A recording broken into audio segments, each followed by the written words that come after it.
Hey everyone, Gianna here to bring you my Fright Night horror recommendation for this week, The Girl with All the Gifts. This 2016 post-apocalyptic zombie film is based on Mike Carey's 2014 novel of the same name. And it's a fairly faithful adaptation, as both were written in tandem by Carey himself.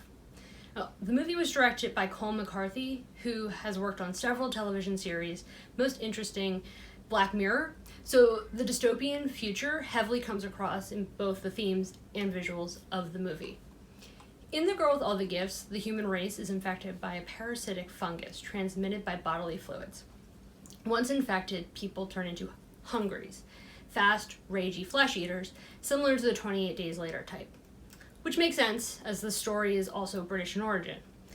It's rated R for violence and gore, but it's much more mild in comparison to 28 Days Later. The Girl with All the Gifts is also very similar to the video game The Last of Us in the way that the disease is transmitted, the senses and movements of the zombies. So if you're anticipating the Part 2 release of that in a few weeks, this might hold you over.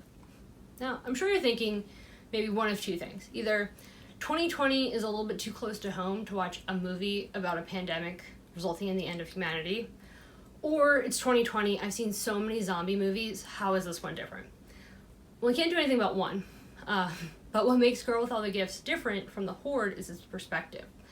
While the book bounces around the headspace of the different characters, the movie focuses on just one, a second-generation hungry in the form of a 10-year-old girl, Melanie, who craves flesh but also has a genius-level IQ.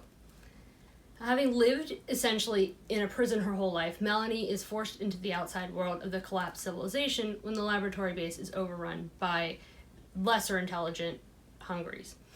Originally the subject of study by the scientists, Melanie proves herself useful to her adult escapees, as is their best chance at survival. While the book describes Melanie as having fair skin and blue eyes, the casting choice of Sennia Nanua being a black actress brings a different nuance to the themes. They actually switched races between Melanie and our teacher, Miss Justino, between the book and the film adaptation. And the inclusion of a young girl is discussed in depth in the 2019 documentary Horror Noir, which is able to cover representation in horror so much better than I could begin to, so please check that out if you can. But back to horror itself, specifically zombie dystopian films. A lot with this subgenre, The Girl with All the Gifts, forces us to look at society and human behavior. What constitutes humanity? How do we treat those who are different? What do we do in response to a world that is changing from how we wanted to shape it? Do we fight to preserve the way things were, or do we embrace the change, even if it means destroying everything we know? I don't want to spoil the ending, but it is so much more than just a run-of-the-mill zombie movie meant to scare or gross audiences out. Miles Raymer of Entertainment Weekly described the film to, quote, "The character at the story's heart may have no pulse, but Melanie is empathetic and sympathetic. Her deeply tragic existence is proof that zombies' tales can elicit an emotion other than fear." With the tagline, "Our greatest threat is our only hope," The Girl with All the Gifts may not be an idealized future, but it is a dystopia with hope. So won't you join us, watch the film, and discuss the deeper themes? Stay safe, wear a mask. Let's not let a disease turn us all into mindless rage zombies.